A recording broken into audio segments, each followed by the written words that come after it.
Good morning. It's July 1st, 2024, and I need to quickly go over all of the changes that you're going to see as a buyer or seller in real estate and what to see with, what to expect within our changes. As of right now, on our MLS, we're no longer able to show any signs of any compensation, any commissions, nothing anywhere on anything. So we're having to go in and audit to make sure that there's no verbiage on any of our listings pertaining to compensation or commissions. These are the things that you're going to see change, like for listings and for buyers.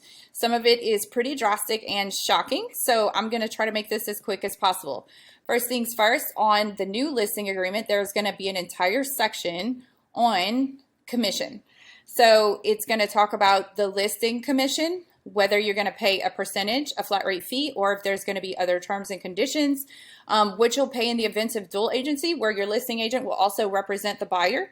So they're representing both sides, what that commission will look like, and then what you're willing to offer a buyer's broker or buyer's agent in the event that someone else besides your agent brings a buyer. So will it be a percentage? Will it be a flat rate fee? Will you not offer anything to the buyer's agent at all? Or are you willing to negotiate those terms with the buyer's agent on the purchase agreement that comes in? So there's several different options there.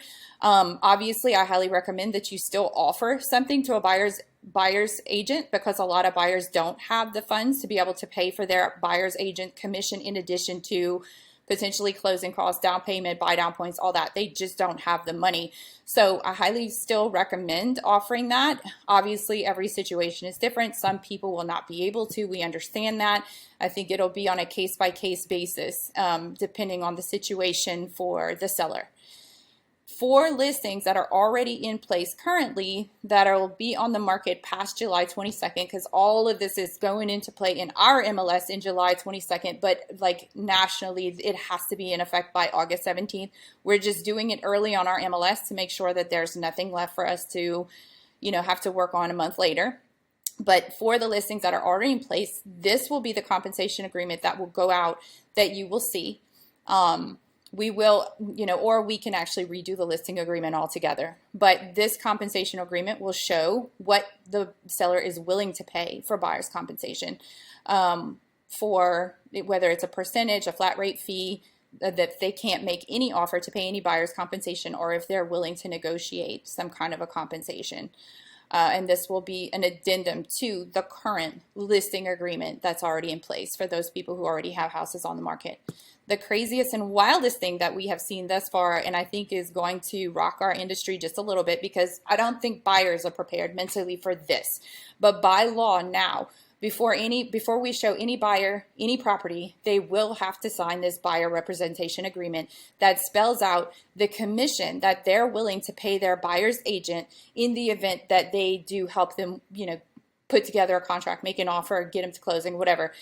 And another thing too is that in the, I guess if they can't pay, then there will have to be something put in the terms, in other terms and conditions, that the buyer is only willing to work with sellers that can pay some kind of a buyer's agent commission. Very important to remember on this part is that whatever percentage you put in this blank, so if the buyer says, I'm only willing to pay 2%, and the seller can actually offer 3%, then you just shot yourself in the foot, because the buyer's agent cannot collect more than 2%, even if the seller is offering more. So I would put the highest possible percentage that you can here, and then put in the, other terms and conditions, put some things here, like in the event that the seller, can only pay 2%, then that the agent agrees to the 2%, or, in the event that the buyer cannot pay for the agent's commission, this is where you could also put something about that they will only be looking for houses where the seller is able to pay commission, or something to that effect. But anyway, those are the main things that you're going to see coming into effect in our MLS. Everything will change by the 17th of July, or between the 17th and the 22nd of July. They're doing some auditing now. We're trying to, get all the commission verbiage off the internet, off the MLS. And then these are the things that you're going to see. I do have a feeling that there will end up being another addendum for commissions that will go with the purchase agreement, like when you make an offer. It just hasn't happened yet. So looking forward to seeing if that happens, and I will post about that when it does. Have a great day.